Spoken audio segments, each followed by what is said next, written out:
本节目由为爱创造满分营养的诚实一口独家冠名播出。每周日12点，我家那闺女2025芒果 TV 独播，会员尊享加更闺女生活日记 ，SVIP 尊享闺女超有料的更多精彩衍生内容。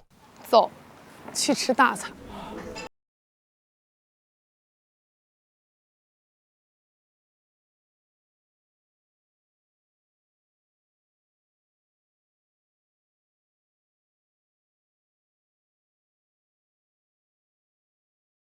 可以，我也可以喝点。海蜇你能吃吗？可以。那个银杏有吗？银杏我特别爱吃。花椰菜来2串，猪大肠来2份，五花肉来2份，牛小肠来2份。够了。不是你这特色你不吃，都来2份。吃不了，真吃不了。不行，你得吃。不行，你得吃。小龙还有那个对身材管理的自律。杠上开花是什么？杠上开花是炸的鸡屁股。不要。杠上开花。行，那这就给下单了。可以。男孩都没有管月吃的多。干杯吧！干杯吧！谢谢你今天帮我收拾房间，太牛了。快果。好吃。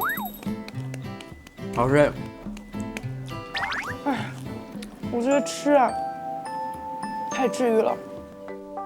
就现在坐在饭店里吃顿饭，是我4个月以来第一次没在饭店里吃过饭。哎，我说实话，我一直以为天天都得吃西餐。你以为是你？你以为你带着景迪去相亲啊？吃的那个西餐？哦，他有看那一段。马上变侍女了。你能好好的？今天去你家的时候，我看到那个侧屋还有人住，对不对？他已经住2年了。你就偶尔出差什么的，就我们生活的也非常好。跟我一样。但我朋友，我那住了1年，我什么都不要求他，我就觉得有个陪伴是最重要的。你也不收他房租是不是？我也不收。一分不要，水电费都不用。我也是。哇哦。我只需要你喘气儿在那屋躺着就行，其他的我来。我天哪，咱俩绝了！哎呀，咱俩太像了，我天哪！哎呦，他俩可真有话题说，很同频了。说的都真是一样一样的。阿姨的语气中透露了一丝欣慰。我觉得我自己在家里待着时间长了哈，会内耗，我会觉得很没安全感。之前天南地北的各种跑，在长沙，在各种我们昆仑山录制、新疆录制完之后，大家都可能像黄英姐姐她回家跟宝宝，佩岑姐找宝宝啊跟在家里，但我就觉得我在新疆再待1天也可以，因为我家里没人，所以在哪儿都 OK。很漂泊的感觉。但是如果我回家了，我还是希望家里能有个人，哪怕是我的朋友，这种，要不然一个人太安静了会很焦虑。我没见过爸爸妈妈以前，叔叔阿姨之前，我一直以为你们是住在一起的。从没，我从小的时候都很少住在一起。啊。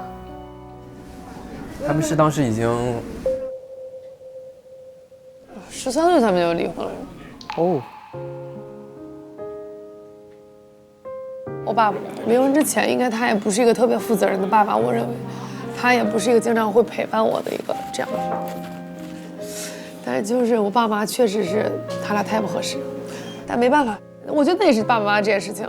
我们作为孩子，我们只需要健康成长就好了。为什么他们之间的事要牵着我们小孩呢？大可不必。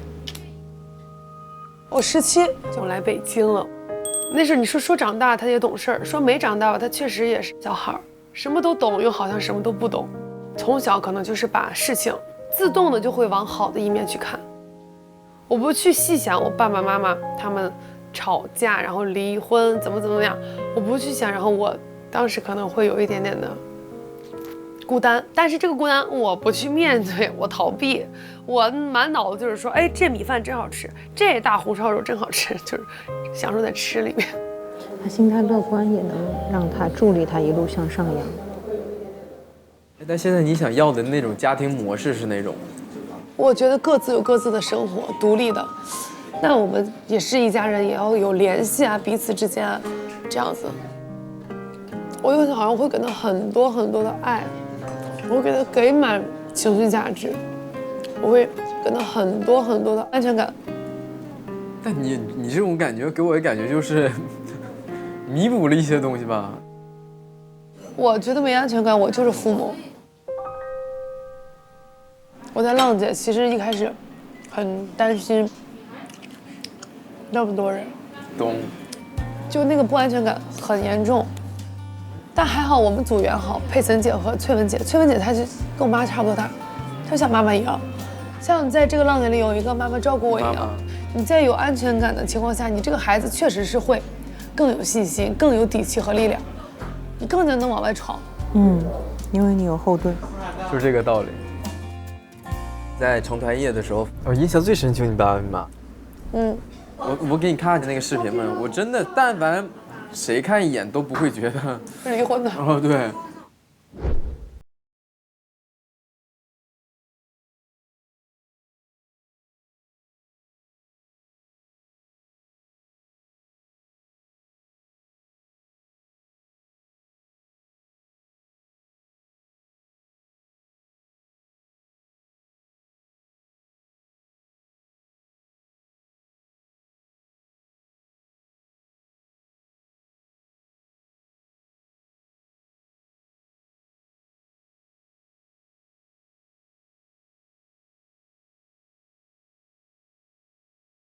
非常开心了。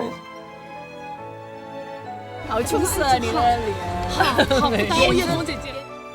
就是可能我们3个在一起的时候，我真的会感受到那个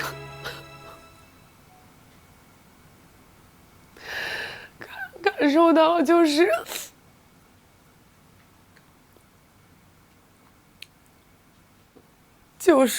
3个人在一起的时候，它有一个能量。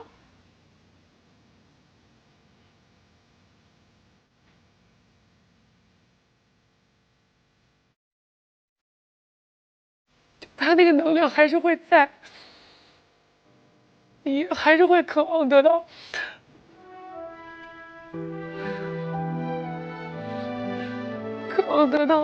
就是爸爸妈妈同时给你的这个爱，就他们同时对你的关注，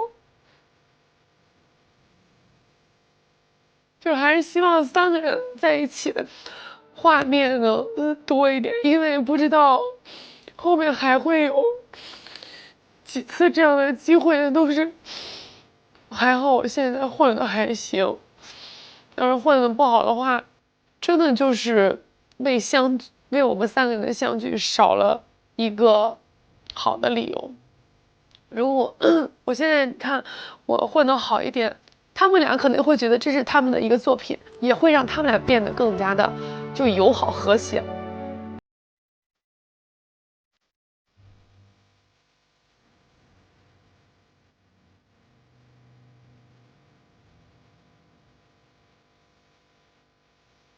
谢谢你了，景龙，拜拜。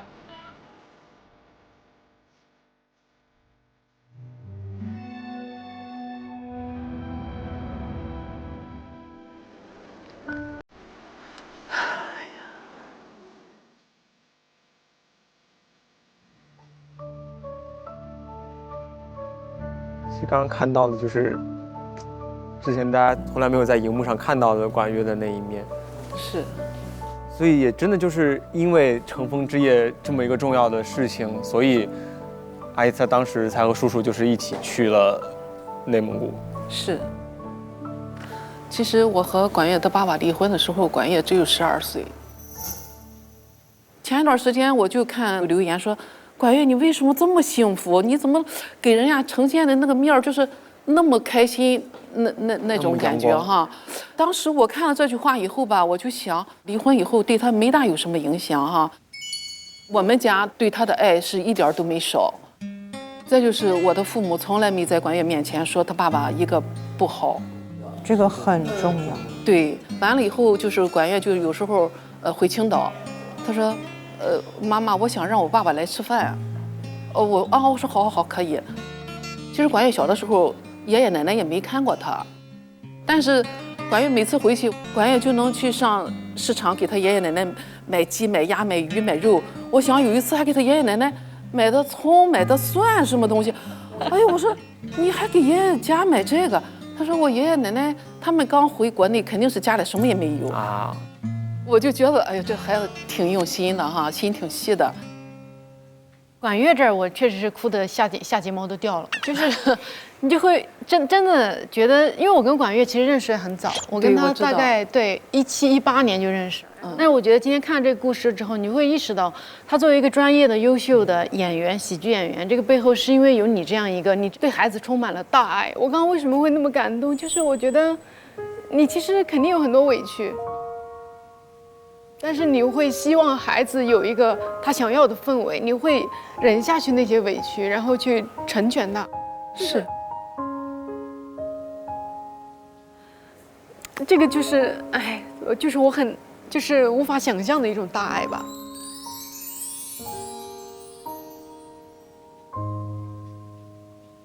哎，我看刚才管月说他好像是他说觉得自己要足够的努力，然后要在那个舞台上面发光。好像只有这样，他才有能力说能够让你们一家3口就能对，就像总决赛，他觉得那是那种人生高光时刻，就是能让爸爸妈妈同时出现在身边。我觉得其实管月这个想法还蛮像典型的，就是比如说离异家庭的有一些小孩，他会有一个想法说，我得好好学习，我得努力，我得争气。就他有个幻想，好像觉得说，如果我足够的好，我就还有可能把这个家庭给粘合起来。就他把这个家的责任好像很早就已经承担在自己的这个身上了。对，管月其实很懂事儿。参加1年1度喜剧大赛以后，工作也有多了，能挣点钱的时候，你知道管月给我打电话说什么？妈妈，我们家有没有房贷？有没有车贷？我说都没有。哎，我挺吃惊的，当时我没想到他会问这个。他说我现在混的比原来好点了，我可以帮家了。你看，这就是他刚刚松蔚老师讲的，就是他其实心里一直有一个责任，在心里。对呀，我说永远不要考虑这些，我说你就自己想干什么就干什么，不要担心家里。他说好，知道了。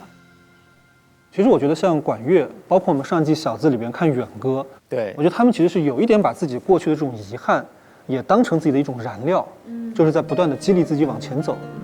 心理学呢，就是他老希望说大家能够把这个遗憾给他放下，包括可能妈妈也要去告诉管月说，我当时做这个决定其实也是为我自己，能够让妈妈和孩子都各自去把一些遗憾，就是你说把它放下，其实放不下，但是要把它说出来。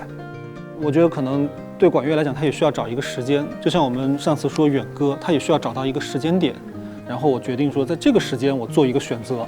我好像可以从过去那个事情带给我的影响当中，我往前走了。我们也很感谢，就是管月来到这个节目之后，让我们看到了在这些职业背后，我们未曾想到的，或许有些凌乱的小小的生活，更重要的是自己成长的心路历程，让我们看到了今天更为优秀的他，但同时我们也看到了背后哭泣的他。对。那么接下来我们就来期待一下下一位闺女的生活会是什么样子。深圳。哎，这是我家，我家。哦。哦，喵喵。都养猫。我家是狗，3只小狗。哇，洋娃娃。妈妈，妈妈。爸爸。妈妈。大家好，我叫拉红，真名叫孟映红，目前就读于香港城市大学创意媒体专业。哦，他就学这个的。他的媒体充满创意。Jimmy。And the slogan is using different color to highlight. 我虽然在香港读书，但是我每天就是从深圳坐地铁到香港，来回的话4个小时路程吧，挺辛苦的啊。对。我们很紧缺的，就不是那种强制你住宿，是你要住宿你得求，你懂吗？所以我说我与世无争，我不住了，我宁愿来回4个小时，我跟他弄。同时也是一名兼职自媒体博主。哦，你可是大博主。姐姐，我让杨是真假的，全国人民都知道了你。这视频还有100多万的点赞，好有成就感呐！以后啊，叫我楼长。哦，这是当年爆火的视频。对。你好，我是 DC。五一景区进不去，可以来景区当 NPC。大学生兼职当兽医助理的一天，兼职当老师的一天。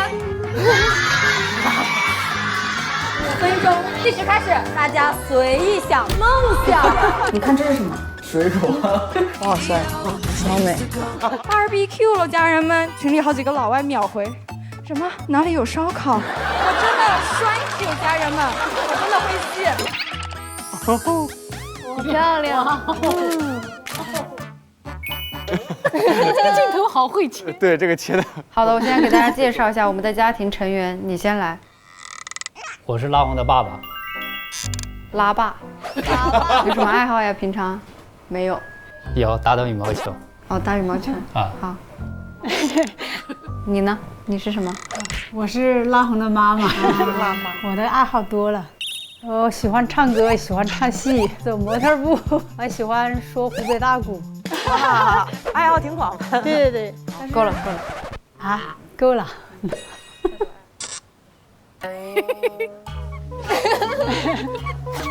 觉得好不自然哦。好不自然。他们有点紧张。我带着大家放松一下吧，来起来。哦不，有点扭。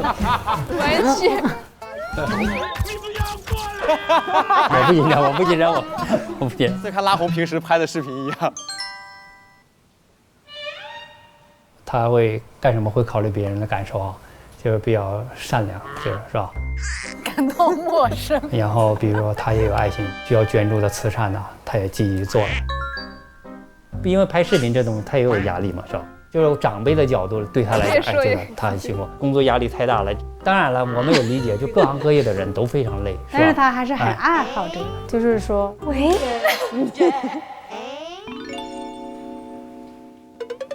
妈妈，妈妈，妈妈。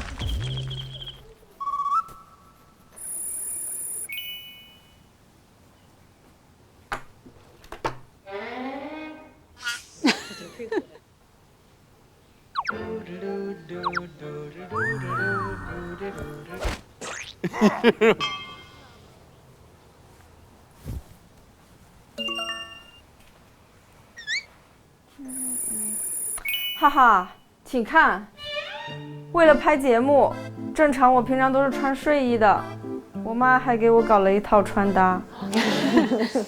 哈哈哈！从今以后，这就是我魔仙小月的天下了。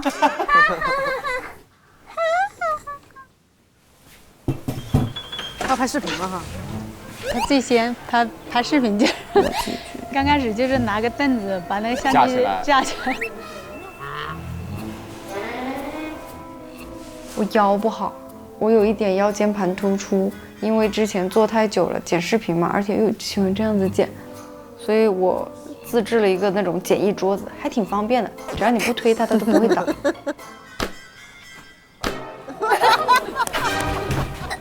很创意。哦。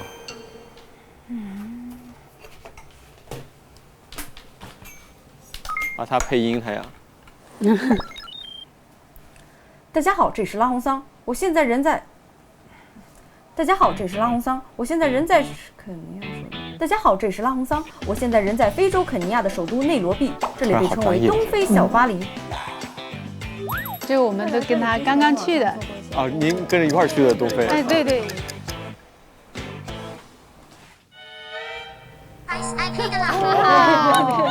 觉得那个姿势比较舒服，你就不用老是低头，有助于颈椎，所以建议大家可以试一下。啊，这眼镜很好啊，没见过，我还不知道那什么东西看的。他看视频，他就戴那个眼镜，好像不知道看到哪里就往看到上面去，然后又他都看得到，我搞不清楚，反正都是看那种戴那种眼镜。他真的在很认真的用这个。很认真的用啊，我也得用这个。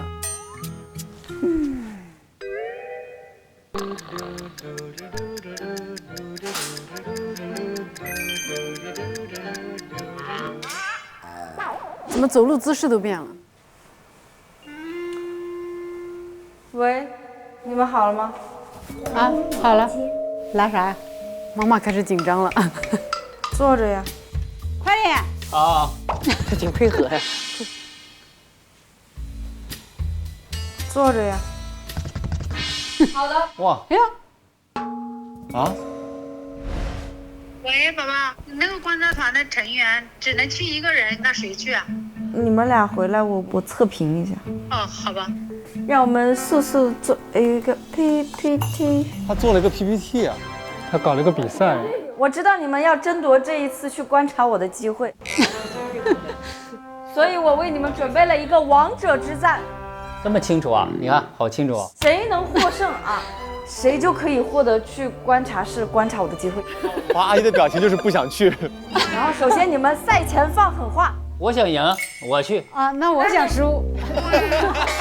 哎呀，你怎么这么社恐？一个社恐谴责别人社恐。你要拼力吗？要都想赢。就是啊，你放狠话呀！你这边我很想去，我很想去。不是放狠话，是这样的，就比如说你是我的对手啊，我看你这么瘦，一个菜鸡样，你也想跟我比？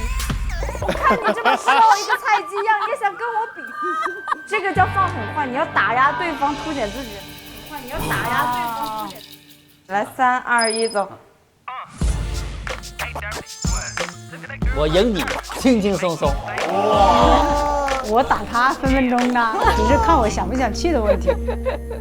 那一家很有意思，对，你觉得吗？关键是他们的日常就这个样子。对，让人看起来特别的轻松。好的，我们首先第一关啊，看你们谁最了解我。女儿最讨厌的食物是什么？请抢答。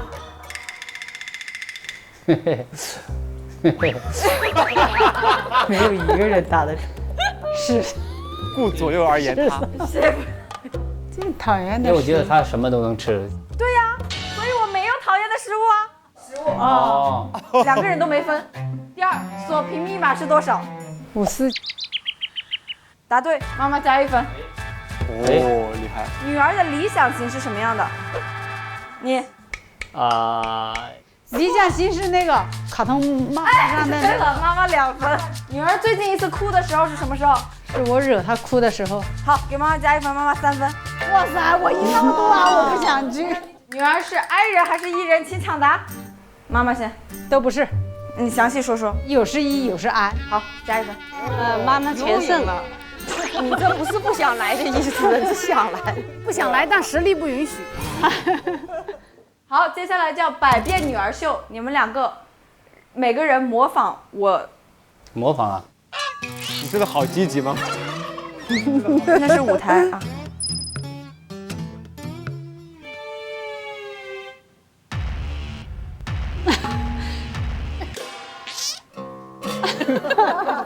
戴了眼镜的是吗？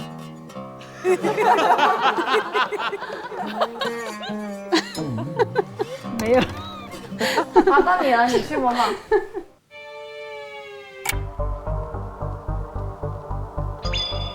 嘿嘿嘿嘿嘿，就笑着给我这。嘿嘿。那模仿你不是这样笑的，好像。他就是好像这样笑。嘿嘿。那这个怎么打分呢？那我模仿的像吗？就是你们的模仿可以更深入骨髓一点。好。人工玩具。我还可以模仿一样。还要模仿啊？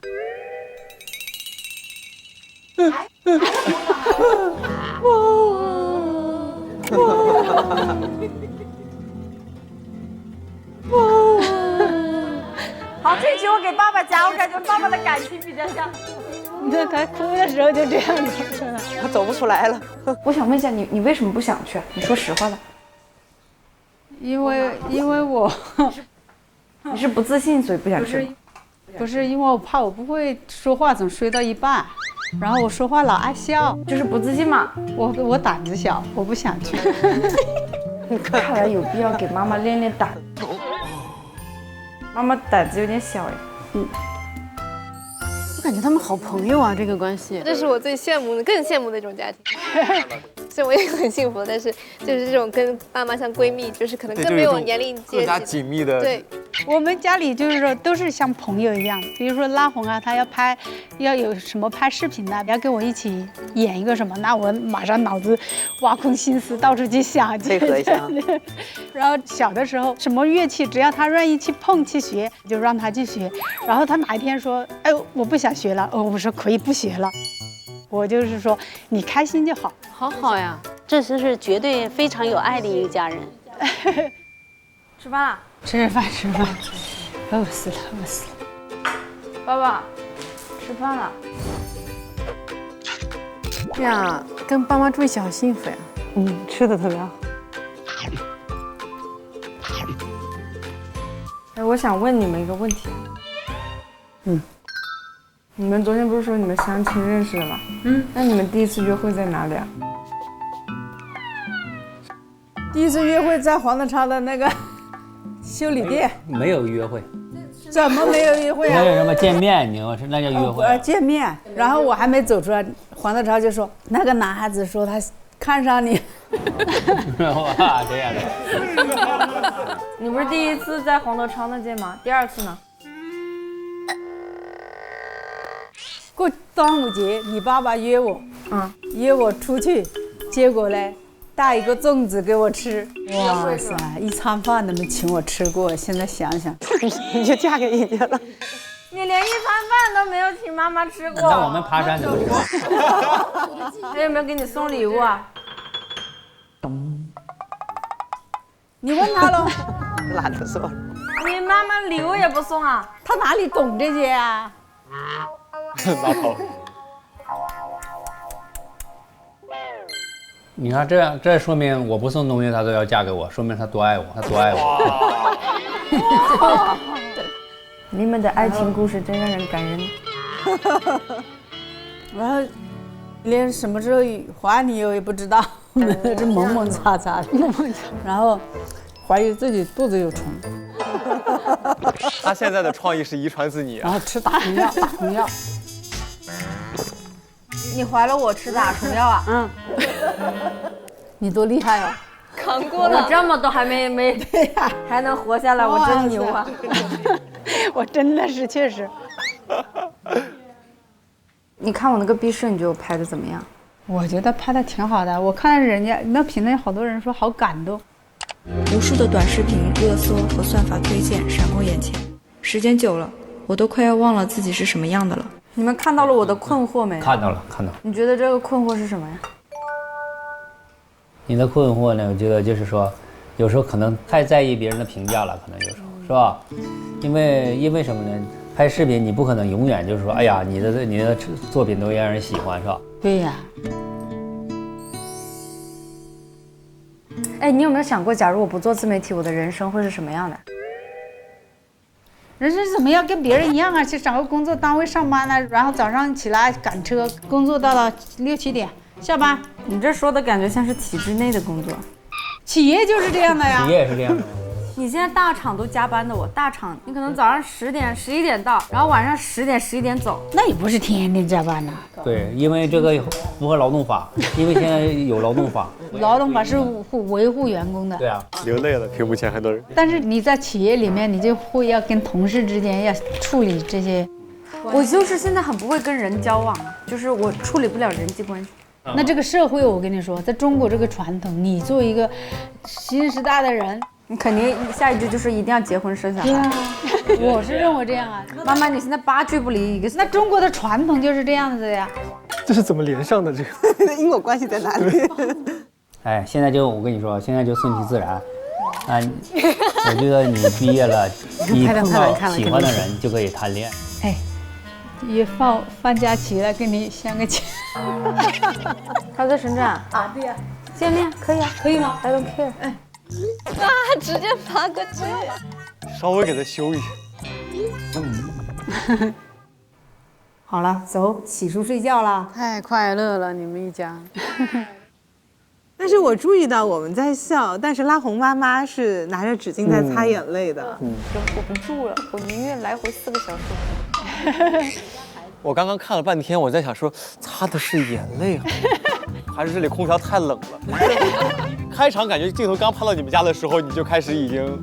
对，就是没什么值得我哭的呀。我不知道为什么，就是眼泪那么便宜嘞。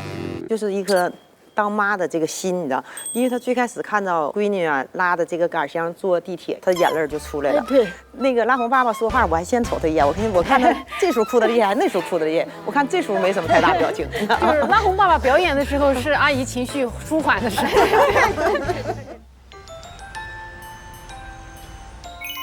宝宝啊，吃早餐了。中午我们不回来吃饭了，相亲去啦？去哪儿啊？我跟爸爸去拍视频。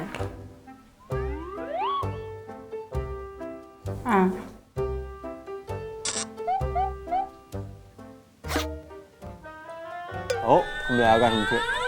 因为昨天妈妈吐槽爸爸不够浪漫，爸爸就想给妈妈创造一点浪漫的惊喜，让我去做他的参谋军师。然后呢，我其实一直觉得我父母之间没有爱情，只有亲情。借着这次机会，想看看他们俩之间这个感情成分到底是什么样的。我去羽毛球那里。还运动？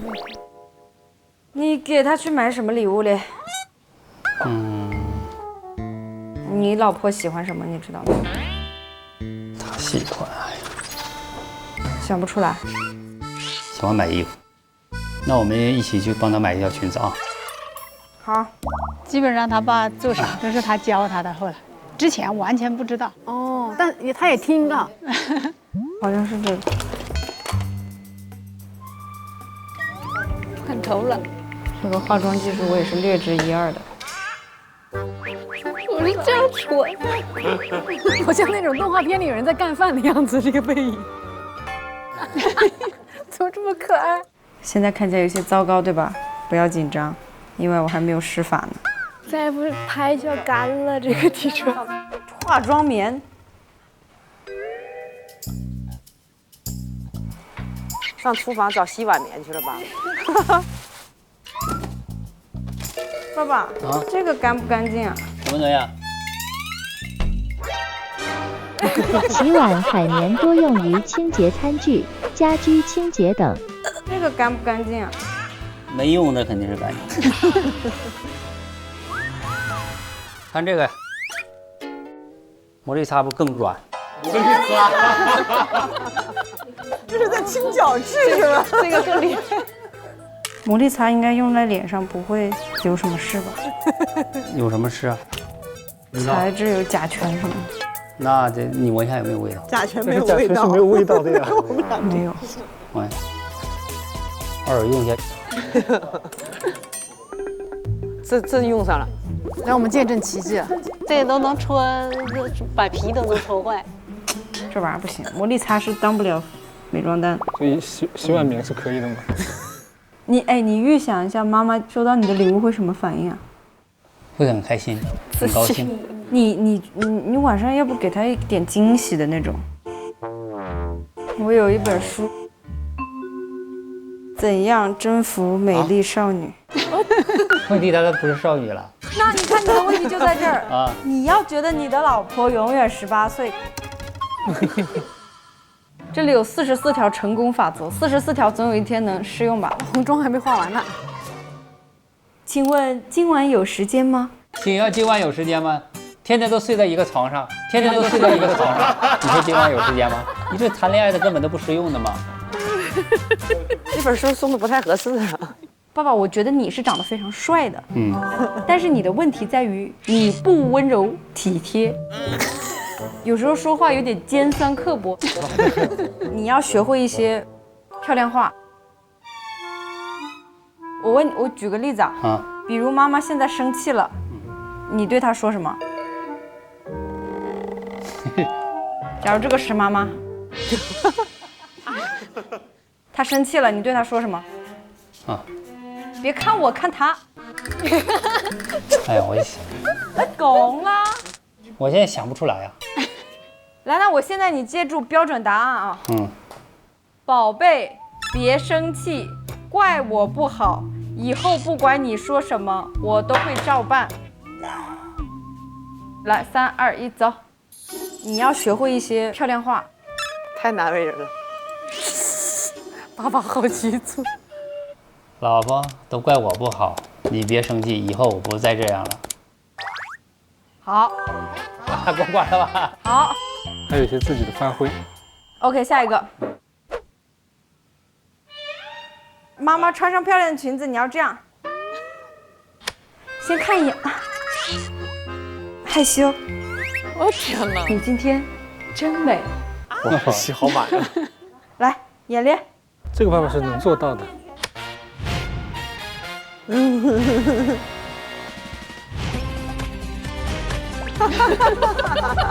夜景美片的。你很漂亮，你很漂亮。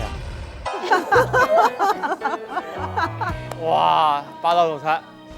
我也今天真。你知道你的问题在什么？啊，你是一个不擅长表达爱的人。对呀，这个要溯源到你的原生家庭。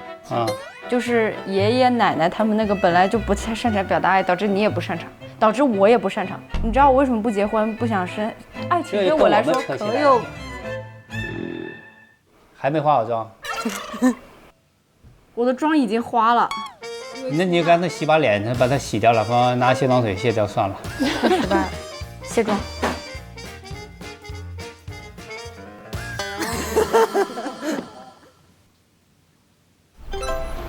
来看看你的审美啊，你老婆喜欢什么衣服？你老对他整天说你老婆、你老公。我们买了，他一定喜欢。OK。你还记得你当时跟妈妈第一次见面，她穿的什么衣服吗？感觉不可能了吧？哦，第一次见面，她应该是穿一个短裙，一个上衣。哇，那是还是记忆深刻。我看以前你妈经常逛那些商店那边，所以说我就去那边看一看。好。我还记得爱逛的店，这个还是很容易记得的，因为通常是在那个地方度日如年的等待。哦，哇，你突然一下子说的，还找店里有没有凳子，到那可以坐下来的。啊，先看这边先，你比较成熟又显得比较雍容华贵的，有没有这种？你倒是要优柔华贵。你到时候这裙子给他的时候可以说啊。为了给这条裙子带来好运，请在上面留下您的吻吧。哇，这个凉快啊！不错。这颜色好不好看？不知道，应该可以哈。可以。那就搞这套。就现在今天穿这件是吧？对对。哇，喝到了。可以，这个爸爸。去给妈妈买一条漂亮的项链吧。好。这个要6万啊！这个8万，钻石这么贵啊？原来。溜了。我打一个，就比如说像个锥形的，是吧？哦，来设计了。自己做。这是做手工吗？这个蓝是吧？下面就吊坠这一部分吧，是吧？就这块嘛。哇。哎，如果让你用一样物品来形容妈妈，你觉得它对于你来说是什么？就像喝水一样的，没有水我行不行？不行吗？哇！哦，妈妈对你来说像水一般的存在。可以，你这个评价很高。哦。做那个耳环的时候太费功夫了，我没想到我爸这么有耐心，在那个磨树脂，能磨4个小时。我爸爸好稳。写几句吧。可以啊。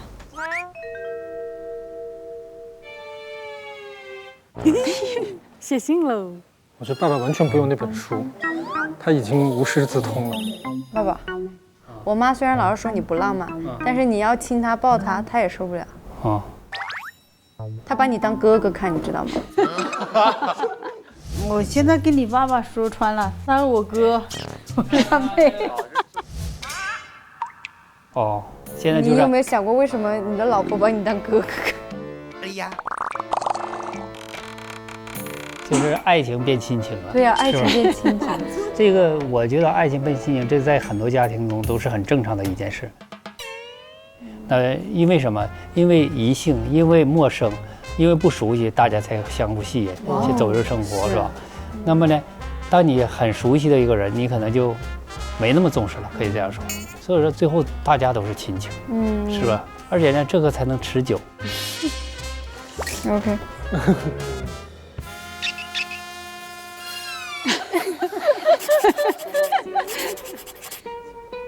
可以，这个爸爸。哎呀，哎呦，这是在小小化妆师上线了。哎，这不是说自然的吗？哎呦，哎呦，我天哪！我怎么写？妈也没少写呢，你看人写一大篇子。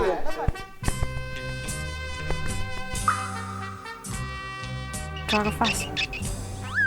不然。完了。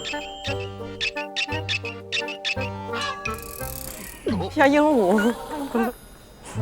行不行？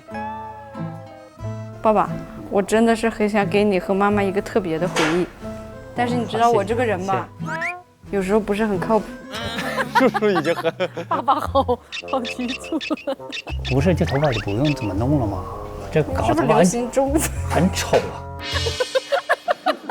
啊！哎呦我去！哎，搞回原来，搞回原来啊！哎，有点帅，有点帅，有点小帅哦。在一声声夸奖中，逐渐迷失了自己。为什么把领子给立起来了？红嫂，你告诉我。酷啊！好，你站起来，来给你涂点腮红。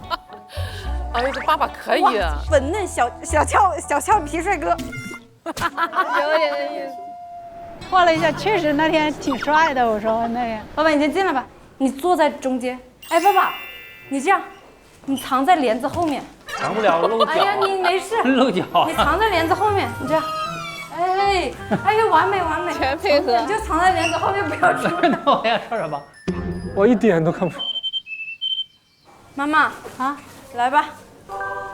你猜这个房间除了我和你，还有没有人在？爸爸，干嘛在这抖？好，出来吧。笑出声吧，妈妈。哎呦，我的妈呀！哎呦，我的妈呀！送给你一束花。当时那一刻心里什么样的心情？来，请坐，请坐。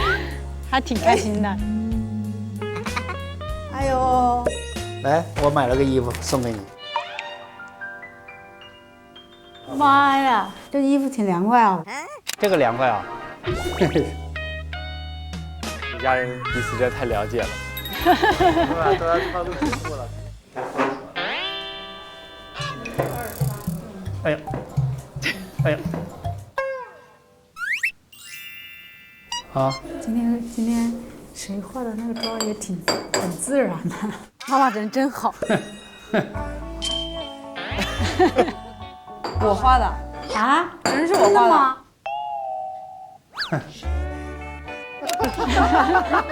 你觉得他应该这个画多久？1个半小时。再说2个小时。2分钟。哇，女儿给你画的特别帅，关键是还知道把这个领子这样翻在上面。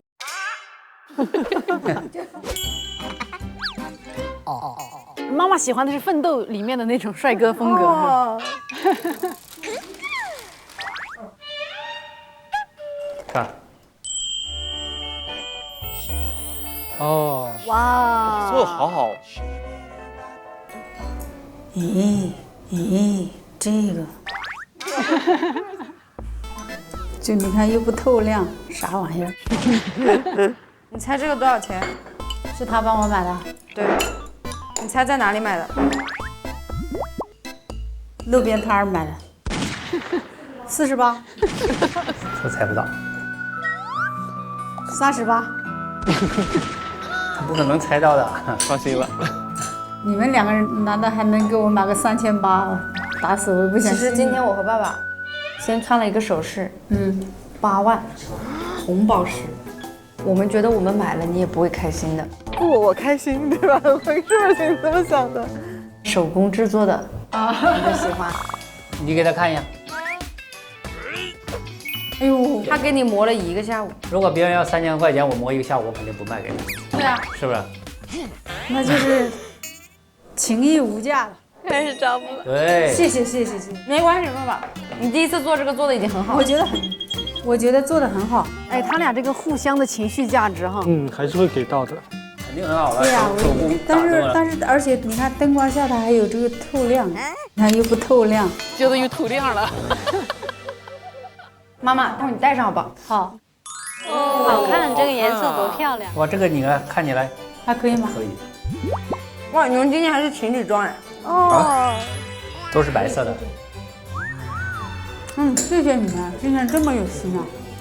现在读吗？来吧。哇塞，3页纸啊！你知道爸爸不是那种不善于言辞的人吗？还有些话有时候可能不好意思跟你说，他给你写了一封信，也是我真实的心理状态。心理状态啊。亲爱的老婆，亲爱的老婆，妈妈都不敢看。我是一个不善于语言表达和说话比较直的人，我是不是这个人？没错吧？还互动了，而且说话从来不考虑对方的感受，蛮有自知之明的，经常会激起你的愤怒。在此，我真心的对你说，对不起，对不起。我不会哭的，我不可能。没让你哭啊！我都哭。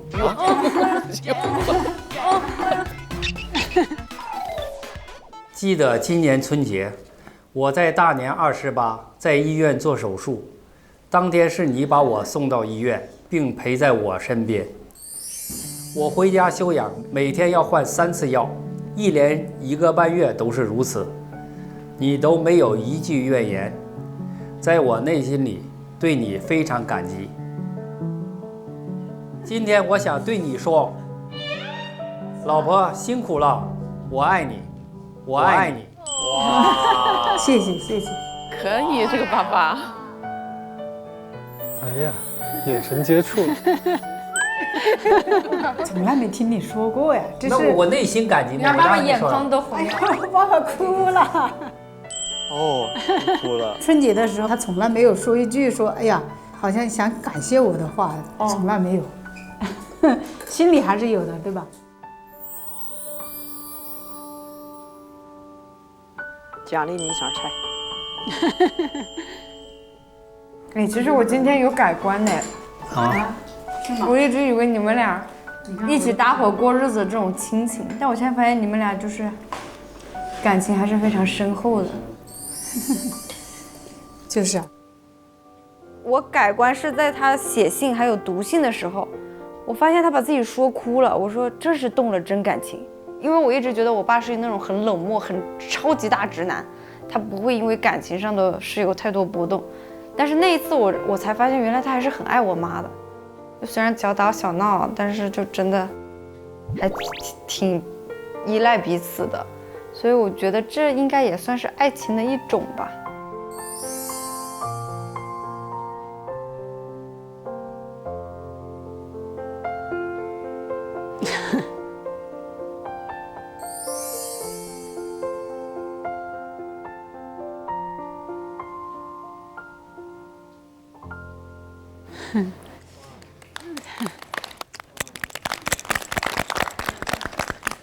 其实，在我心里面，我是知道他对我很好的，就是他也挺爱我的。他就是日常他不会善于表达，说话就说得很难听，想什么说就怎么说。但是他心是好的，关心你的这颗心是绝对没问题的。你没嫁给东北男人，你要嫁给东北男人的时候，你就知道什么叫只言只语了。1个字2个字。真的吗？对呀。那我现在可以告诉你吗？他老家就是东北的。但东北男人要碰上东北女人的时候，他有话也得憋着，是不是？肯定是，肯定没问题。但我很好奇，叔叔是真的没有给你送过礼物吗？哎，好喜欢听父母爱情啊，很少，生活中他觉得这个没必要，是个现实主义者。我有的时候就自己也反想一下，我如果真的他像那些人又那么浪漫又送花，我还又舍不得了，又觉得哎呀，这是搞这些浪费这个钱。哎，对对对，我有可能就觉得我自己是个矛盾体啊。因为你结婚了之后，你俩是经济共同体了。你要是没结婚之前，他花他自己的钱给你送，你倍儿高兴；你结婚以后，花的都是你兜里的钱再去送你，你肯定不舒服了。你从根儿上找到原因了。对。因为女的管家嘛，女的你管钱，那不等于从我自己掏钱送我自己，干嘛花那个？看错了，没有必要。拉红有说，他觉得好像爸爸妈妈之间是亲情没有爱情。真的有把他当做哥哥，是那种郭靖黄蓉的那种哥哥吗？哥哥还是张飞那种哥哥？就是普普通通的那种，没有说，就像人家很浪漫，但是心里面就走到哪里还是会牵挂。已经过到这年龄了，偶尔要来一句我爱你啊！哎呀妈呀，你能瞅他半天，你说你外面是不是有事儿了？感觉就是父母那一代都不擅长表达爱情这件事情，然后都是在通过生活当中的比重来展现出他们之间的感情。我爸我妈不是哦。过情人节的时候，我爸不仅会给我妈订一大束花，不是3支哦，一大束花，而且会送去我妈单位。哦，就是要让他的同事们看到秀啊，就非要秀一下。哇，那特别浪漫。就是有的时候我会感觉他们是真爱，我是意外，一个旁观者。对对对。小鹿，你的另外一半是外国人，对，所以他会是一个什么样的方式呢？他表达我爱你啊什么就特别自然，就在家坐着，他突然就会说一句，我现在已经习以为常，我都假装没有听到。他每次夸我说你是世界上最好的人，我都心想对对对，我是。那你凭什么拥有啊？我爸爸确实就是他们之前会，就是异地或者什么，他会一直写信，然后这种比较浪漫的方式，包括我当时在我妈很冷的时候，他会跑到很远很远的地方去买那种电磁炉那种东西，然后去扛上那个很重的地方，扛上那个3楼。就是他确实做了很多，但是他比较笨拙。就是我爸不是那种，也不是那种特别善于言表。看他的这些浪漫的习惯，他自己会想到，还是说妈妈也会时不时的会跟他讲一讲？我感觉我妈妈也是会表达的人啊。因为毕竟他们是初恋了，还是有点互相的引导性的。对，让妈妈学会征服英俊少男。我觉得很多父母，包括像比如说拉红的爸爸，就有一点特别好，就他特别勇于承认说我不会，我不懂。就所有的学习的一个基础就是你得知道对方想学。我觉得可能很多就是尤其做爸爸的，他觉得说我无所谓，我不需要，我不在乎，不需要，老夫老妻了，他是那种状态，所以他根本就不会承认说这个事情是我的一个盲区。所以我觉得其实这个事儿，不光是说这边得教。我觉得首先那边得先认识到说这个事儿很重要，我得学。是。那么接下来我们就来期待一下下一位闺女的生活会是什么样子。牙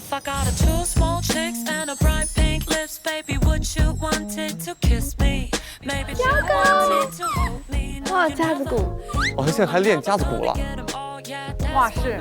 哎呀，画的吗？真不错。哇，这也是。我家。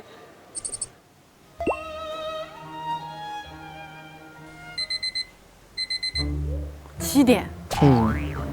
哇，这是我们看到第一个7点起床。自律人类。起挺早啊。对。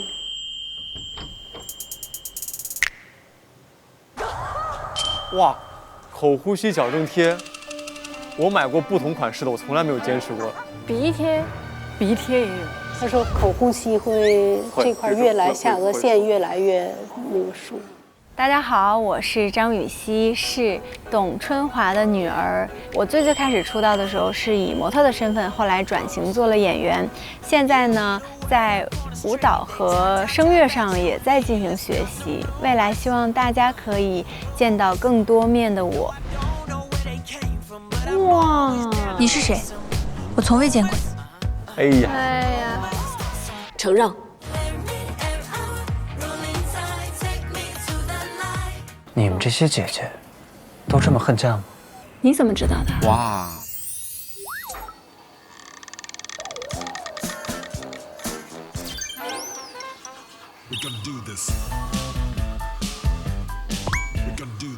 开发右脑，左手刷牙，开发右脑。就用左手的时候，就从小事儿上开始改，就锻炼右脑，激起自律，讲究。哎，哇，宝贝，晒不晒得涂点防晒吧？啊，我不爱涂防晒，我感觉晒。晒你就那个什么涂点防晒吧，咱早晨简单点吃，行不行？行。完了，今天白天给你做好吃的啊。室内涂。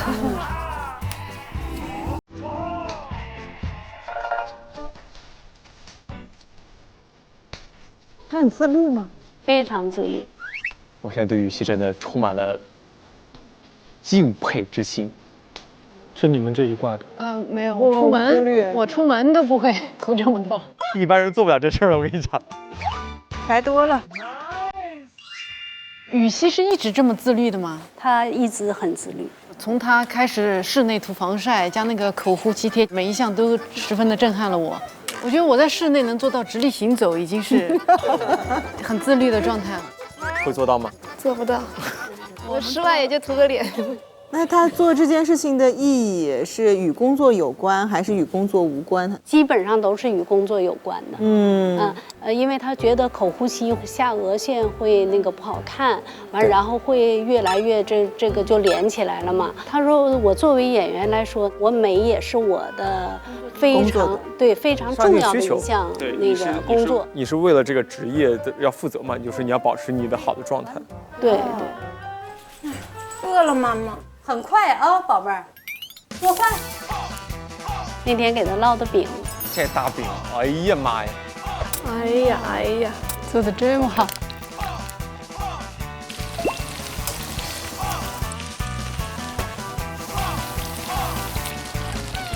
妈妈是一个厨艺超凡，然后性格超好，世界上最好的妈妈。那也没把你养胖，我手艺那么好。哇，早餐吃的这么丰盛。饿了。妈给你卷一个啊，烙的软乎的小饼。我有点饿了。有点饿了。那他还挺能吃的。他一顿吃不了多少，但他一天吃好几顿。他吃的不比一般人少。他吃会长，怎么弄也不长，特别愁人。一口粥了。哇，这大饼真好吃！哎呀妈呀！哇，太爽了吧！嘴太小卡住了，咬不动啊你！能咬，嘴上吗？好吃，好吃吧？好想吃这个饼啊！救命啊！真的饿，喝点水吧。我也看饿了，好想吃。来，喝点汤。好喝。好喝啊！小饼咋样？好吃。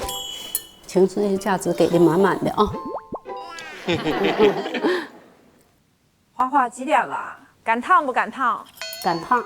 哎呦，我换个衣服就走。把卷饼带着呗。带的。行啊。直接放里。是他拿着后面吃。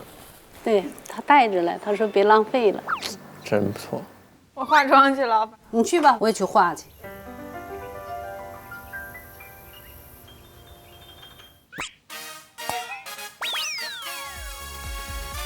好可爱。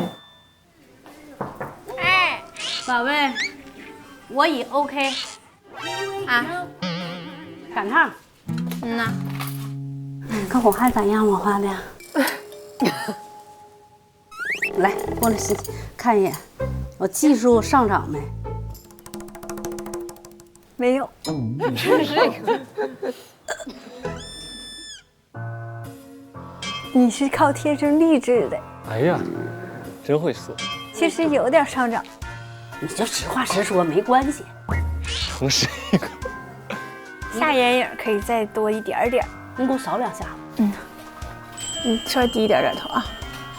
哇，皮肤可细了，可漂亮了，妈妈。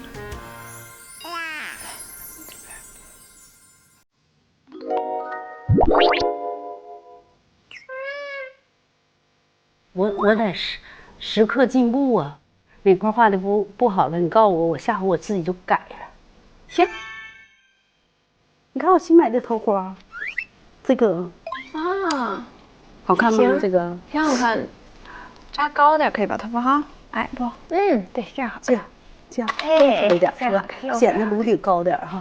这啥样？其实它是个裙子，你看，可以套进去穿，也可以不套进去。围着吧，围着挺特别的，挺酷的。你俩老就是这样一块分享今天怎么穿啊，然后咱俩这个妆容上面怎么来画啊？对，真好。哎呀，你出门穿它。我没有闺蜜，我的闺蜜就是我妈妈。就如果说是我跟妈妈的这种感觉的话，就是真的非常幸福。哎呦，都拉丝了。你这个形容真的很到位。花花宝贝，能不能别笑？手指头肉上都是的，对吗？哎呦我的大宝嘛！哎，花花宝，咋的了？你看这动，咋还跺脚？咋的？要揍我呀？那做，歪呀，真歪呀！我的天哪！我要揍你完，我没打赢咋整？你真打不过我，我还真不是说呢。花花宝，哎，宝贝儿，哎呀，画的这漂亮啊！但是我戴这个发箍行吗？有点像妈妈了。花花宝，哎，宝贝，我们在想鼓掌。哎呀，走，走，时间正好。9点。9点钟去哪儿呀？9点钟。本节目由为爱创造满分营养的诚实一口独家冠名播出。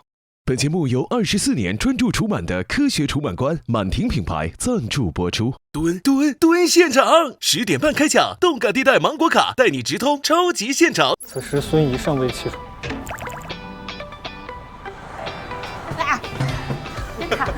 吓我一跳。KTV。上午9点呀。啊，练舞房嘛这是啊。是舞蹈学校。妈妈今天也要活动啊。我就是限于前面热身，一到后面就完蛋了。那我们开始了啊！1，走右腿，阿姨。1、2、3、4。像个瘸子。你俩跳你俩的啊，我能跳啥样算啥样啊。那我们现在就开始了啊，于西姐。好，来吧。因为之前我演了一段时间戏之后，我发现我的肢体并不是特别的协调。我发现非常有魅力的演员，他的肢体是非常协调的。我就开始决定去学跳舞了，差不多跳了200节课。哇！但是现在那个头总是不听使唤。要之前不跳那么多舞，没有勇气参加浪姐。对。6、7，走右脚，1、2、3，往左边倒头。再来一下啊！大，2、3，头。啊，我的头总是啊，这个头。让我们来学习一下这个头，我就不信还解决不了这个头。好，来吧。走点头，然后再头。你看这个上课量，这胖不了。对他肌肉含量特别高，体脂很低啊，体脂非常低。再来一遍。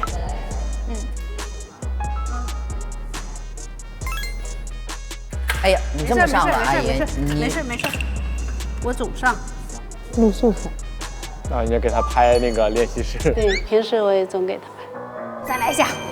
走5、6、7，哎，非常好，可以。看我会给你录的。看他这个动作，你现在哈确实是就进步挺大的，必须表扬啊！啊，你跳挺好。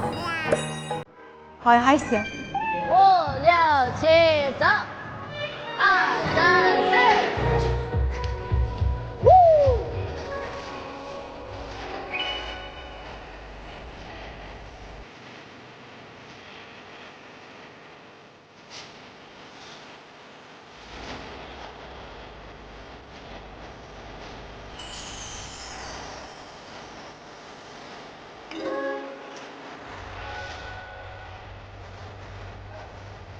因为自身不够优秀，想让自己变得更好，于是我又赶紧学习唱法，节奏这些东西。然后唱歌的节奏是什么，完全不懂，所以就来，现在我们就可以稍微口歌了啊。你先清唱一下第一句。时光是这个时光是这个太多了就。好难啊！你别笑，你这个是。我不笑，不笑。别模仿沧桑老爷爷说话，就正常说就行了啊。来试试。时光是。哎，来清唱一下，走。时光是琥珀，会好一些，要稳定啊！哎，对了，低音千万不要往下压，不要压喉。说好不再见，跑调。是这个，你有点躲。这块跑调。对，你会把这个节奏变得很刻意的在这里面，对吧？其实不需要那些。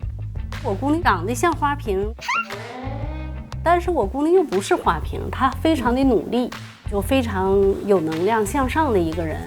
很多人说她唱歌也不好，跳舞也不行，演戏也不行，但其实我姑娘非常的努力，完了她也想变得更好，唱得很好了。拜拜，好，拜拜，拜拜，好。不会还有一个课吧？2小时呢，我天哪！她要是休息哈，要不报班，她就在家就会焦虑。累没累吧？不累，就是有点难听，有点不难听。什么不是循序渐进的？那你跳舞，你现在就跳得很好了，也是经过几百节课你才能到现在这样。你唱歌一共现在才唱了多少节课？没事，别着急，一点一点来。好的，好。老师在楼上等你了。中间稍微歇一下。好适合录那个高能量女孩的一天。来。好，可以了。啊，因为你这是才第2节课嘛。没事，刚开始。这赶上了周末的那个学生去上补习班儿，一个课接一个课。高考永远没有结束，人生永远都在学习。我现在对雨熙真的充满了敬佩之心。太自律了。来，1、2、3，走。好的，非常好啊。非常好，姑娘，非常好。学得很快，重点去练习那个佳话的部分。哦，谢谢，辛苦啦。好。放学了，老师辛苦了啊！哎，没事。拜拜。哎呦，妈妈撞上了吗？没有，没撞上。你就是全程他就上课，你就在陪着他。他不会开车，都我开车拉着他。司机、厨师、保镖，对，后勤部长。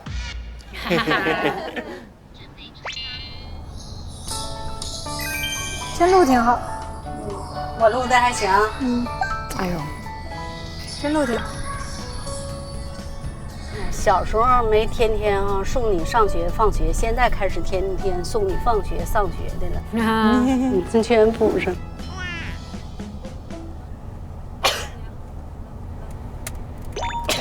谁在捣鼓啊？我喜欢你啊！高兴吗？喜欢吗？喜欢。风太大了是吧？稍微有点吹。别吹了，再给你吹感冒了，我都害怕。给你心疼的都不行了得。你咋知道呢？这么大的秘密都被你发现了。今天又被我迷倒了吧？咚。他家有挺帅。我教你。我学了啥我就教你什么。行。等你打得特别好的时候啊，找个草坪放个架子鼓，完了你就在那咣咣咣咣敲一个啊。行。就顾你一个听众就行了，我怕别人听出来我打的不对。没事儿，我回老家给你找几个阿姨们，对，都听不懂的，提前排练好，给你情绪价值的。你太逗了。我们在 VCR 里面也看到您当时在说雨熙长得像一个花瓶，但你觉得她不是花瓶。对，就是她自己怎么看待外界对她的这些评价？她就是对于形象上确实是有要求，就包括她防晒呀，怎么变美。但是最重要的还是内核，所以她就去报各种班。比如说学架子鼓，它是为了解决它节奏。然后去学跳舞，他主要是为了身体的身体协调，就包括他从参加浪姐之后，他们又组了一个女团，所以他就是唱歌。我以前是玩儿，但我现在也要努力的去学，为其他的姐姐负责任，然后为自己这份工作负责任。不断的去通过增加自己内在的实力，然后证明自己不光仅有外表，打破别人对他的刻板印象。我也是这1年才意识到这个，就是可能我以前是不看监视器的，其实我可能就是戏本身，我只要把这个戏合理化了。但是自己看自己戏的时候才知道，其实你的形象也是角色的一大部分。比如说你一个非常落魄的形象，但是如果你吃得很好，那就是不合理嘛。我之前是个内驱力没有很强的人，我可能自己就是不是像雨欣那种，就是我会非常驱动自己，比如说早起啦，一定要怎么样。但是我是一个后天就是慢慢坚持上健身，或者我调理我的身体，发现我越来越代谢好起来了，然后我可能就会越来越找到这个甜头，然后就会进入这个模式，就越来越良性循环。这样想的话，其实我觉得在任何的职业当中，第一眼很重要。但是如果你想长久的去坚持一个道路或一个职业或和人相处的话，第一眼之后，后面的那个很多眼才是更重要的事情。对，就别人会在这停留多久，就是取决于后续的事情，要不然就第一眼，然后就翻过去了嘛。对，这个道理不光对于演员，我觉得适用于其他职业的。对，都一样。我觉得自律这个事情啊，也是一种天赋。就是你得有那样的控制力，控制自己每天做这个事情，而这个也不一定是你焦虑就行的，很多人就躺着焦虑。也有很多人就是在家里焦虑。对，我就干焦虑，我享受这个烧干了的状态，就是焦虑，什么都不干。他行动力还是挺强的，所以缓解焦虑最好的方法就是行动。对，我可能就拍上一个综艺的时候，当时我150斤。因为以前你不需要注意形象，干律师这行你是靠脑子的，你是靠嘴的。因为素人第一次上综艺嘛，我的事业心也上来了。然后我20天就减了10斤。怎么减的呢？早上7点钟下去跑步，然后晚上还要打1个小时羽毛球，一天一天的20多天就减10斤。那真厉害，20多天减10斤真挺不容易。那个时候我觉得我贼自律，然后录完了之后啊，又回到了我。好，那我们继续来看看雨熙回到家之后，妈妈又准备了怎样的用心的餐食。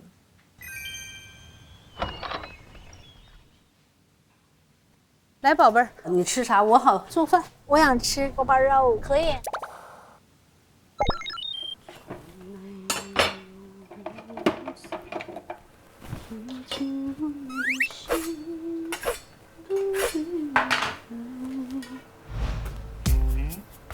哎呦，锅包肉，哇，这个，哎呦妈呀！哎呦天哪！哎呦，阿姨，你做的是不是那种老式的，就是那种第一口很酸？对，很老式的锅包肉，太费功夫了。是，就那个。我觉得还好。动大。练习的话呢，重点去练习那个佳话的部分。哦，还在那边练。我好想吃锅包肉。那他想去阿姨家蹭饭。哇，还有美丽的浪花，美丽的油花。好久没吃过。哇，太好吃了！我贼爱吃锅包肉。对，好多人都愿意吃。反正你要上东北哈，基本上都会点锅包肉。是。饿了。哦，好饿啊！我看着真的是。哇，比酒楼做的好看多，好好看。这个锅包肉必须是出锅就吃。对。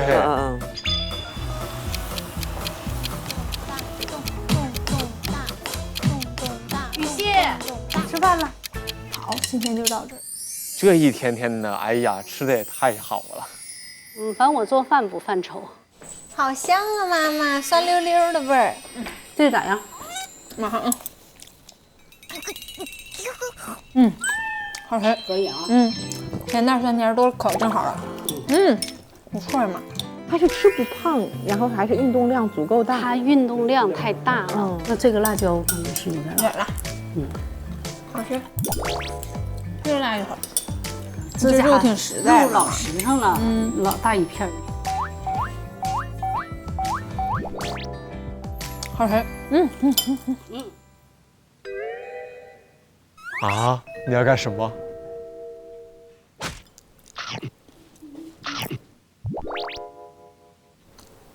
你吃啥？我好备菜呀。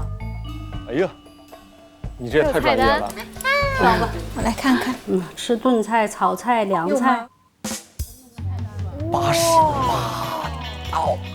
妈呀！我点外卖那个东北菜馆都没有88道菜，我跟你讲。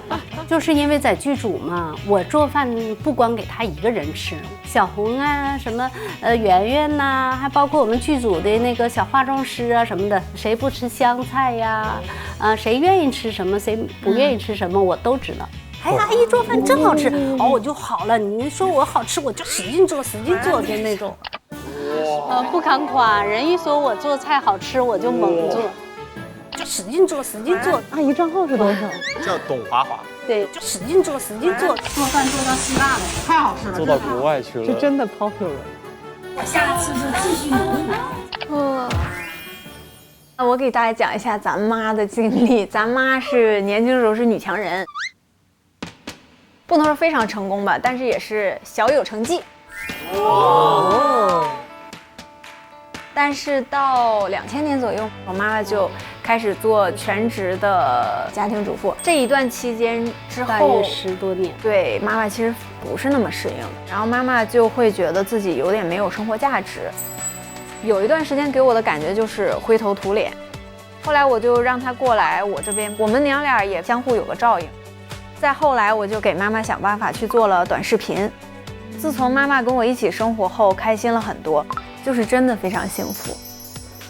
你不爱吃凉拌菜，我就愿意吃凉拌菜。哟妈，我想吃油焖煎饺。没问题。要个油焖煎饺。油焖煎饺。点几个菜呢？哦，干煸豆角老久没吃了耶。看看还想吃什么？其实我还想吃大骨棒。酱大骨。想哭。没问题，多买点酱皮大骨。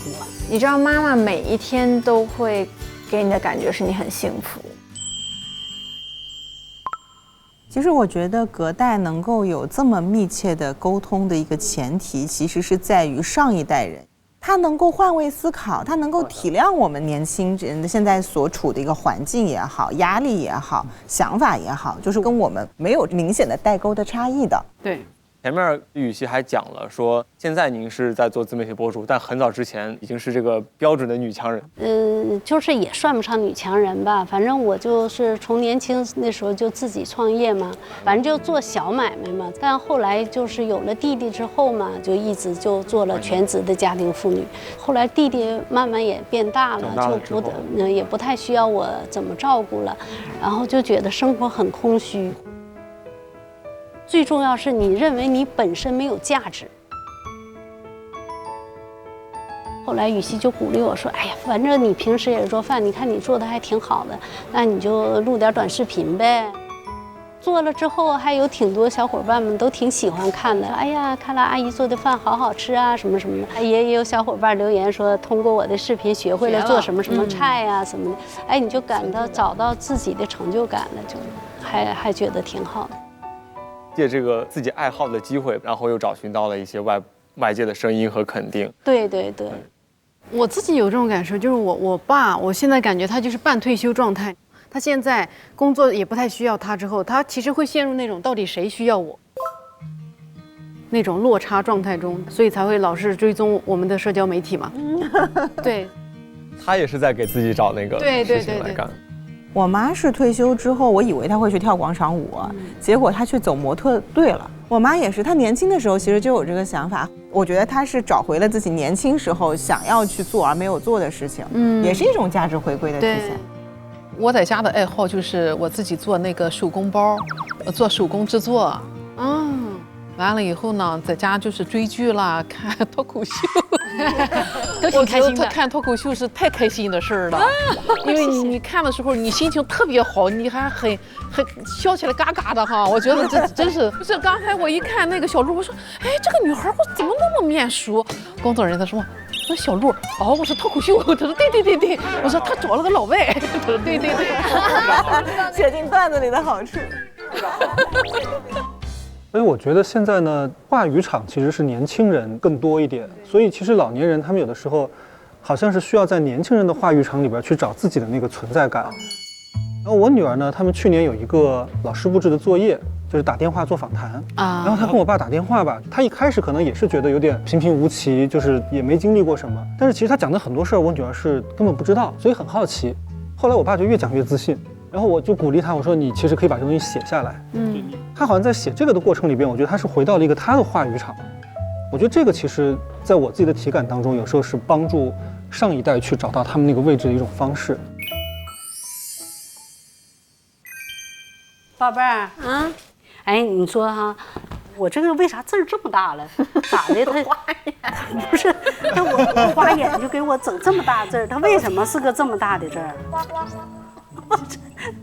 真是搞笑了！哎呦我天，你点了，你肯定双击了一下吧？哎呀妈呀，就是我又不是那个什么，你这，哎，你说哈，你多亏，笑啥呀，天天？真烦人！你俩真的是形影不离。对，天天聊，你们真是无话不谈吗？这无话不谈。哎，你看人皮肤多好哈。哎，我最近是不是还行？你皮肤也好呀。我现在就是天天敷面膜了，爱美了。想当年啊，年轻时候也是爱美的，后来为了家就不算为了家吧，不能把你们道德绑架上。以前自己先结巴。你跟我爸啥时候认识的？俺俩是1989年的3月21号。哎呦，那天是正式确立了恋爱关系。哎呀妈，他现在天天催，说是我追的他。你看能是我追的他吗？那不可能啊！想当年我在俺们学校，想当年也是个美人儿。那个狗。对你一见钟情了。太漂亮了，是一见钟情还咋回事？反正就追我了，长得也算挺帅的哈。一想你爸也挺有意思的。原先我跟你说追的时候哈老勤快了，上人家劈柴火、腌鸡蒜、拉大白菜，嗷嗷干活。现在咋这么懒呢？都知识上我了。哎呀，那个给我拿杯水呗，我袜子在哪儿呢？我什么在？完了，人不说吗？哈，说结婚前是孙子，结婚后是老子。一想，确实是有道理。你以后想找个啥样的？早就想好了话了呢，挺长的铺垫呢。从89年聊到了25年。你都这么说了，我还找啥？完了，我这提供的负能量啊！你别听我说，哎，有的是好。你这么说了，我觉得也不用找了吗？不是，那你就在我没说之前，你想找个啥样的？你的理想型是啥样的？我寻思不找也罢。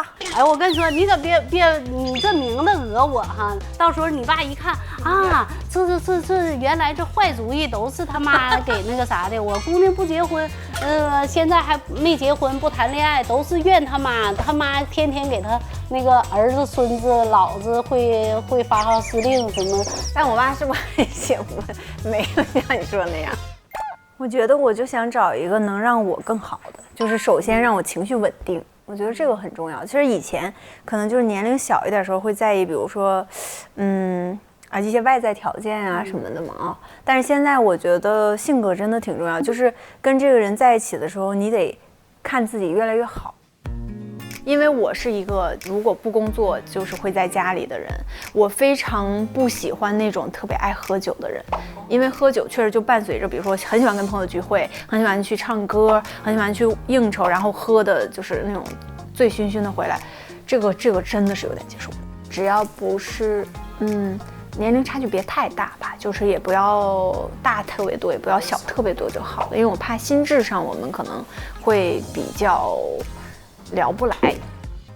我感觉要找一个本身就很好。对他，你如果找一个人品好的人，即便有一天他不爱你了，他也不会做出伤害你的事儿。刚刚的刚刚那个观点。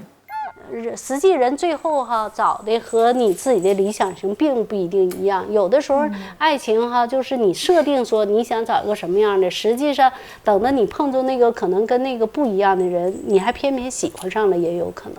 我觉得找个像你这样的行。我优点挺多呗，你那但不能恨的我。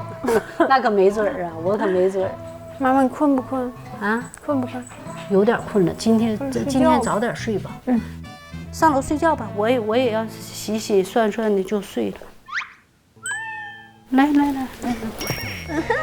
哎呦我的大宝宝啊！你看，哎呀妈呀，我这么大个大宝宝，我的小仙女大宝宝，来，用不用妈给你抱上去？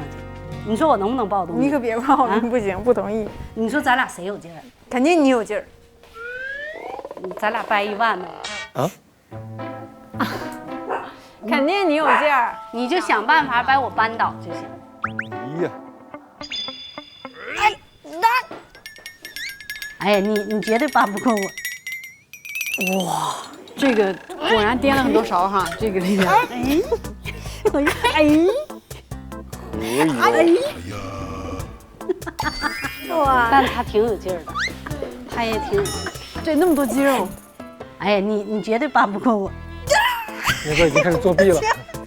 你玩赖你把桌呢？在绝对的力量面前，睡觉吧。困了。晚安，宝贝儿。晚安，妈妈。来，抱抱。上楼睡觉去吧，快去。别哈哈了，这哈哈一晚上了。别哈哈。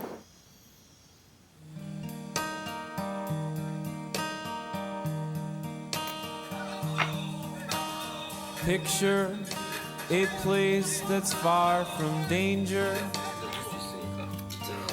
a nicer place to cash your chips. I'm not the one holding you hostage.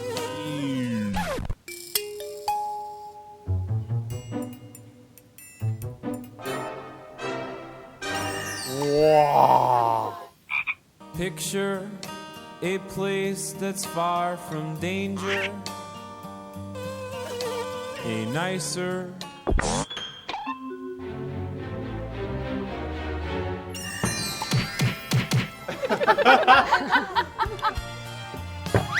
food on the flight, breakfast bite. 原因是什么呢？我们可以探讨一下，就是在这些家族当中啊，这个达芬奇家里的爸爸呢是这个公证员，公证员是一个非常好的职业，这个职业能赚很多钱，在当地的这个地位也很高。但是他的爸爸很爱他，他的爸爸给他很多的机会，他爸爸从他很小的时候。你俩真的是形影不离，对，就在家里面也是，在家也是，感觉你们俩睡觉之前还会聊聊天，很像闺蜜之间的相处。对，天天聊。因为我有一个观点，就是跟孩子如果想做成朋友哈，你就不能去否定他。比如说在高中的时候，有小男生对他有好感，妈妈要发现了一点眉头的时候，就说啊，你可不能早恋呐，你怎么。哎。你还不如说，哎呀，聊聊呗，哎呀，聊聊呗哈。听说你班哪个小男生还挺帅的，好像最近还给你买了饮料喝呢。你就正确的聊，别去否定他，他什么都愿意跟你说。但是这个关键，您是无师自通，还是听说花299买过那种怎么和子女沟通的课程？我跟雨熙是我无师自通的，299是因为我儿子啊，男孩就是他比较叛逆，我俩关系可能就不太好。然后我就听了一个课，最开始是免费完了之后299听完以后说那个要参加一个21天的什么什么课，要5000几。OK 了，到此打住就可以了。我的孩子没有这么大问题，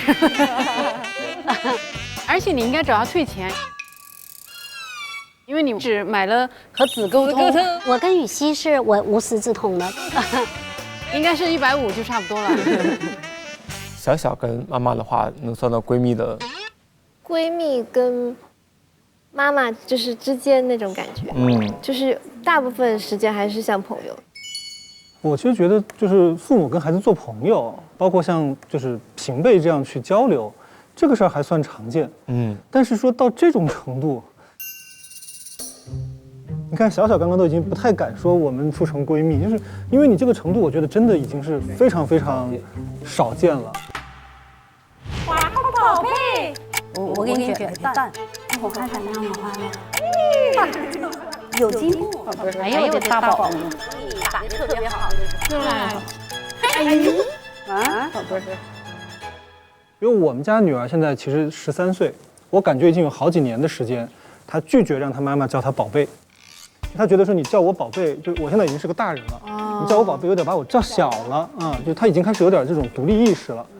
我觉得就是雨熙跟雨熙妈妈，我觉得你们还是有一些天赋，就是都是在这种比如说提供情绪价值啊，然后这种两个人的互相的这种就是沟通理解上面，我真的觉得是做到极致。我刚刚看的时候，我也在想，我们要不要打个预防针，就是让这个就是看节目的大家告诉他们说，这个是这个天花板，对，天花板，这个是天花板。就大家看的时候呢，也没必要就是看一段就停下来，然后跟自己的父母或者什么说，哎，你看人家那样，对，就也没必要，不要成为一个依据啊，不要成为依据。我俩关系确实好，就互相也了解，我可能也做不出他比较讨厌的事儿，他呢也做不出来就让我很反感的事儿，还能互相照顾。我就觉得应该有自己的空间，需要的时候大家在一起聚一聚啊，吃个饭聊会儿天，不需要的时候就自己过自己的生活。实际上我是推崇就是各自独居的。我跟他说过，一旦他结婚了，我一定不跟他一起住。在你的那附近啊，给我弄一套房子，然后呢，我做好饭给你送过去，刚刚好，不烫也不凉，就一碗汤的距离，还能互相照顾，又有各自的私密空间。那么今天我们也看完了几位闺女的生活，今天有没有让你们印象深刻的片段？就是能会感觉找到一些很像我跟我妈妈之间的一些模式，或者我的日常生活方式，或者我的一些想法。但是大家都有一些不一样的点，但是各位妈妈都很爱自己，女儿也都很爱自己，所以我觉得就是节目组能选他们4个也是，找对人了。对，找对人了。比较深刻的一个。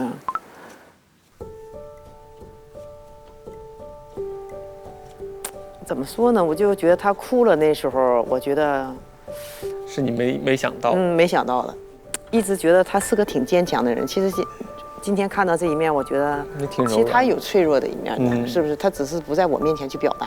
他给我们呈现我们的时候，全都是好的一面，阳光的一面。之前可能我就觉得我很幸福啊！我觉得我女儿这么懂事，这么乖巧，又这么对爸爸妈妈那么好。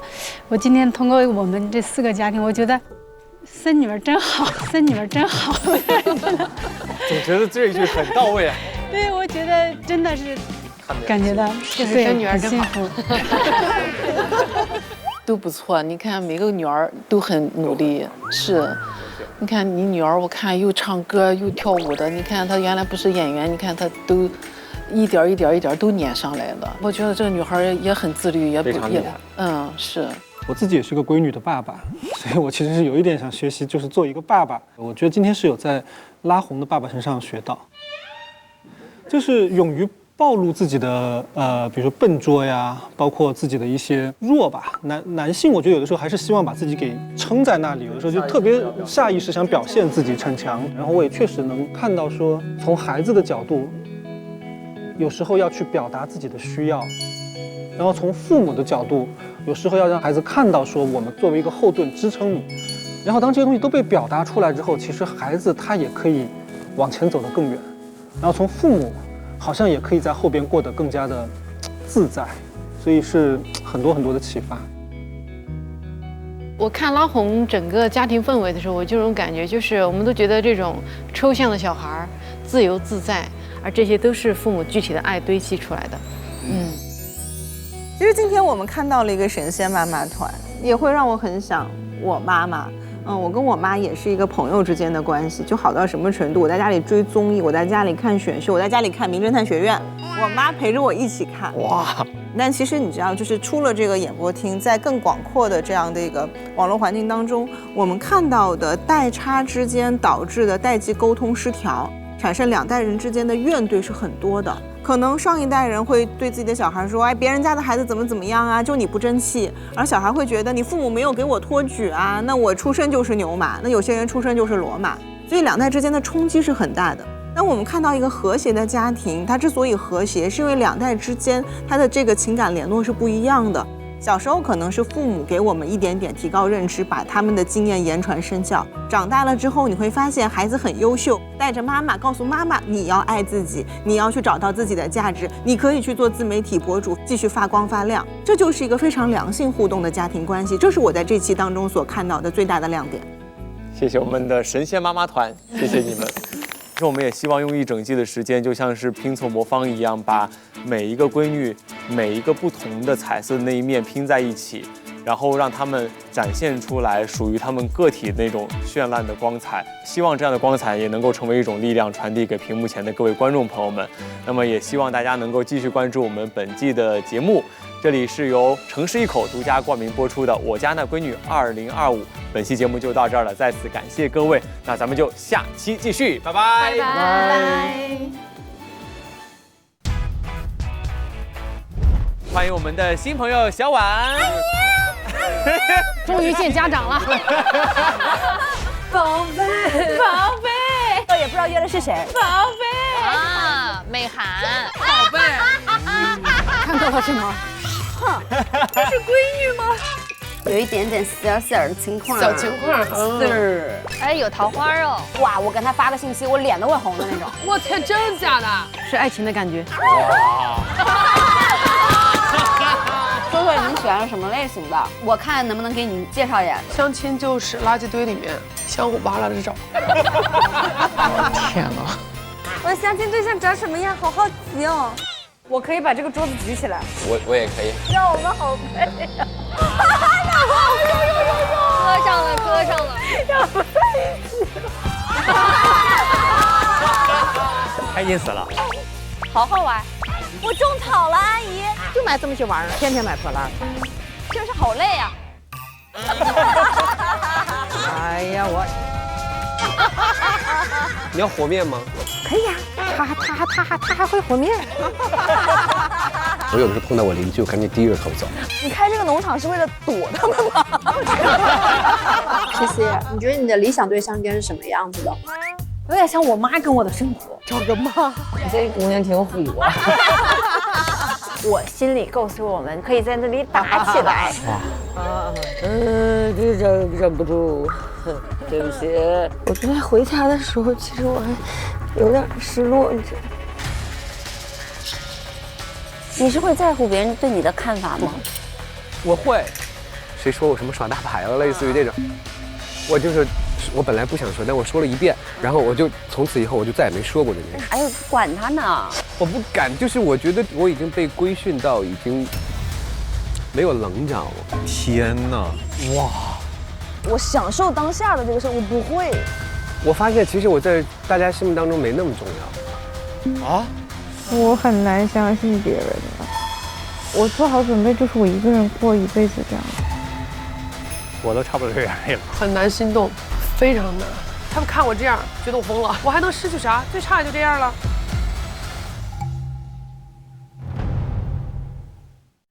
芒果 TV 会员尊享，周日、周一、周二惊喜3更。8月10日周日中午12点，第1期上更新 ，SVIP 额外抢先24小时看下期。8月11日周一中午12点，第1期下更新，芒果 TV VIP 尊享。8月12日周二中午12点，闺女超有料上线 ，SVIP 尊享。8月12日周二中午12点，加更闺女生活日记上线 ，VIP 尊享。